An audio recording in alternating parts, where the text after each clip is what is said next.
Oyuncuların merakla beklediği Steam yaz indirimleri nihayet geldi. Ve evet, bu yazda RDR2 150 liradan aşağı inmedi. Oyunun 20. yılına özel bir indirimi yapıp 99 lira yapsalar belki o zaman alabiliriz. Peki RDR dışında hangi oyunlara ne kadar indirim gelmiş? Sizler için Steam kütüphanesini karıştırdım ve karşınıza harika bir liste çıkardım. Listeyi 3 bölüme böldüm. Birinci bölümde 10 lira altındaki oyunlar, ikinci bölümde 25 TL altındaki oyunlar, üçüncü ve son bölümde ise 50 lira altındaki oyunlara yer verdim. Her listeye de 10 oyun ekledim ve toplamda 30 oyunluk indirim listesi hazırladım. Oyunların fiyatları düşerken kanala abone olup bizlerin de değerini yükseltirseniz sevinirim.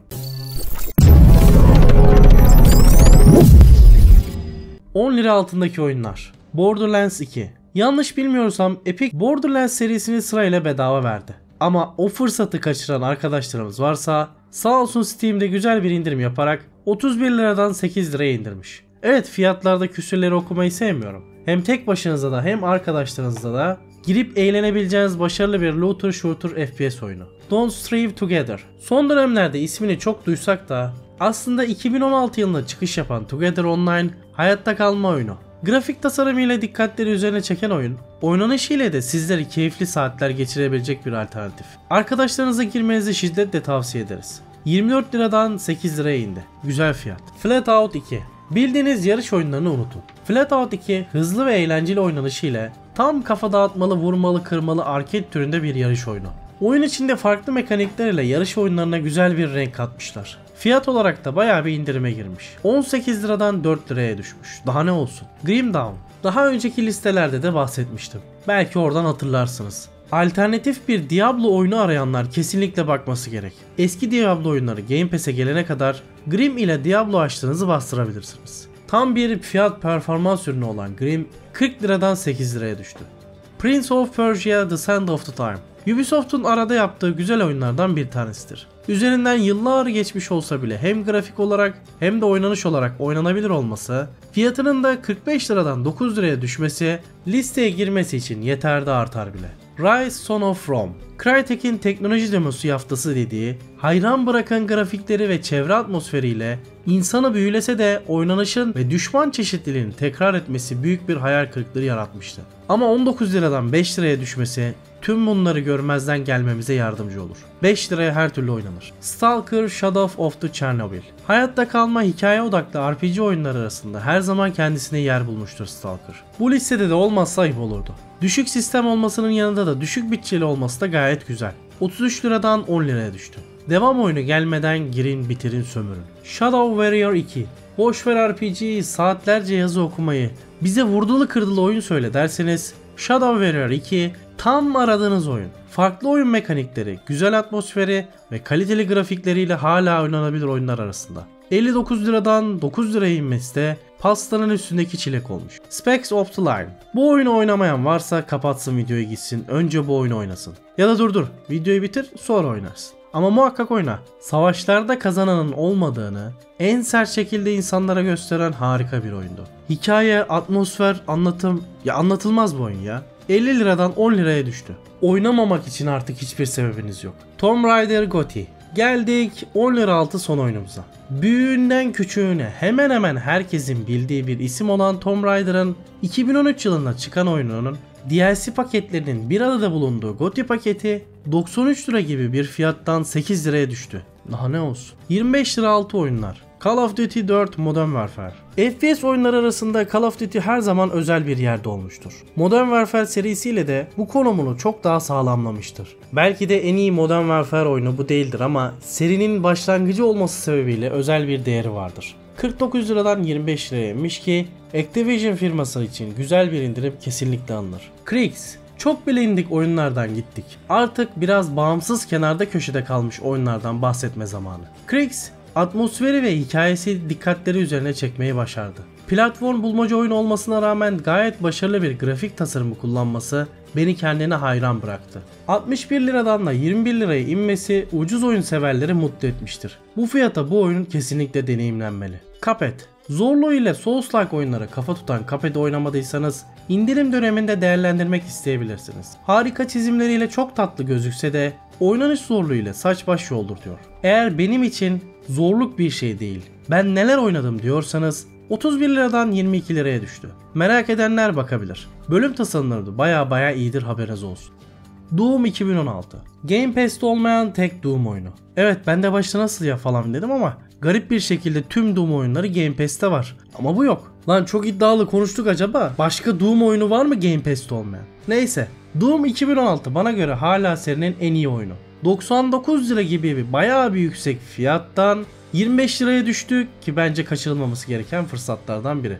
Dying Light. Bu oyunu da artık bilmeyen kalmadı sanırım. Eğer ikinci oyunu oynamadıysanız veya ilk oyunda neler oldu merak ediyorsanız, gayet başarılı ve kaliteli zombi temalı hikayeli hayatta kalma korku oyunu Dying Light 59 liradan 24 liraya düştü. 100 saatlik bir oynanış süresi olduğunu düşünürsek gayet iyi fiyat. Fear Complete Pack. Oyun dünyasında örnek gösterilecek bir yapay zekaya sahip olan Fear, serinin tek bir paket halinde bulunduğu bir paket sigara parasının yarı fiyatına satılıyor olması gerçekten çok acayip. Oynamazsanız da sırf çeyizlik olsun diye bile alınıp kütüphanenizde durması gereken kült oyunlardan biri. Evet, ben de aldım, hala duruyor kütüphanede. Bir de incelemesini yapmayı düşünüyorum. Vay benim halime. Bu arada fiyatı mı hemen söyleyeyim. 79 liradan 12 liraya düşmüş. Ben artık yorum yapmıyorum. Metal Gear Solid 5 The Definitive Experience. Metal Gear serisinin kaliteli çalışmalarından biri. Gerçekçilik ve gizlilik temalı oyun arıyorsanız kesinlikle aradığınız oyun bu. Birçok DLC paketinin yer aldığı Definitive Experience paketi 100 liradan 25 liraya düştü. Vaktiniz varsa kesinlikle bir ara deneyin. Return of the Obra Dinn. Gizemli bir gemide çözmeniz gereken önemli sırlar var. Kendine has çizimleriyle başta sizleri garip gelse de oynanışındaki güzelliklere alışınca oynamaktan aşırı derecede zevk almaya başlıyorsunuz. Bulmaca odaklı oyunları seviyorsanız bir göz atmanızda fayda var. 32 liradan 22 liraya düştü.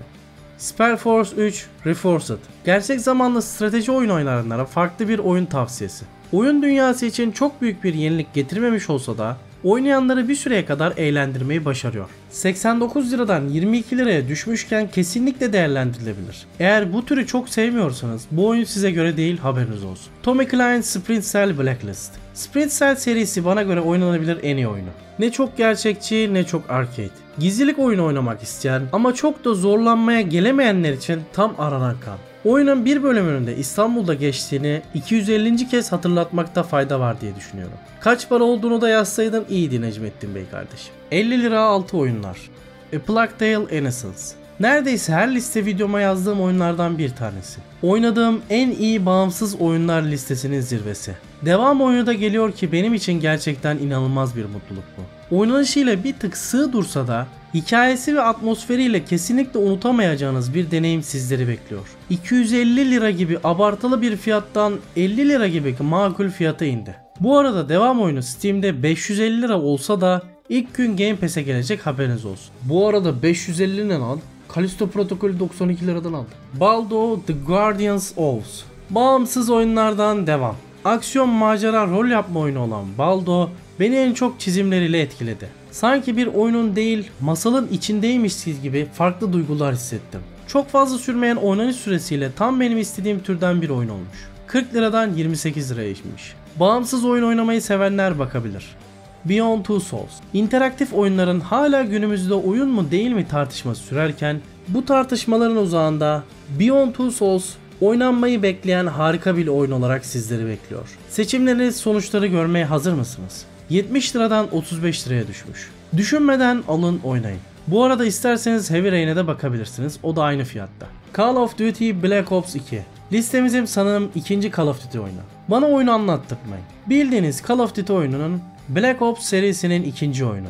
139 lira gibi bir fiyattan 46 liraya düştü ki bence bu oyun için gayet iyi bir fiyat. Bu fiyatı bir daha kolay kolay göremeyebilirsiniz. Ender Lilies. Listedeki bir diğer bağımsız oyun Ender Lilies. İlk çıktığında oynamış ve incelemesini de yapmıştım. Harika çizimler ve tasarıma sahip olan oyun sonrasında da birçok ödül ve eleştirmenlerden güzel notlar almayı başardı. Özellikle kontrol ettiğimiz karakterin animasyonları ve duruşu inanılmaz etkileyiciydi. Souls-like ve Metroidvania türünde olduğunu da hatırlatayım. Sonra oyunun zorluğunun yüzünden benim arkamdan sövmeyin. Almış olduğu indirimle beraber 45 liradan 32 liraya düştü.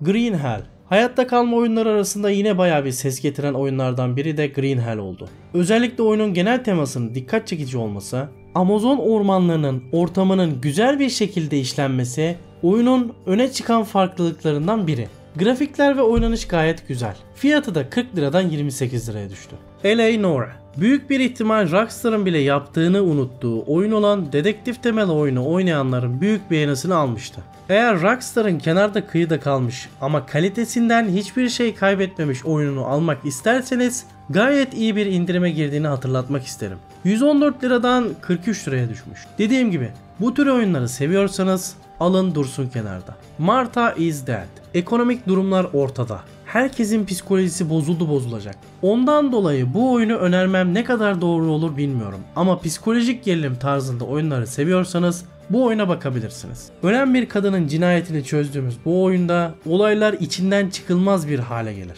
Devamını oyunda görürsünüz. İndirimi biraz düşük ama sonra bana kızmayın. 50 liradan 40 liraya düştü. Resident Evil 7. Listenin son oyunu listeye yakışır kalitede bir oyun. Uzun bir süre Game Pass'te vardı ama sonrasında Game Pass'ten kaldırılınca Steam indirimlerini gözler oldu. Village almaya parası yetmeyen ama ona yakın bir oyun oynamak isteyen varsa Resident Evil 7 89 liradan 45 liraya düştü.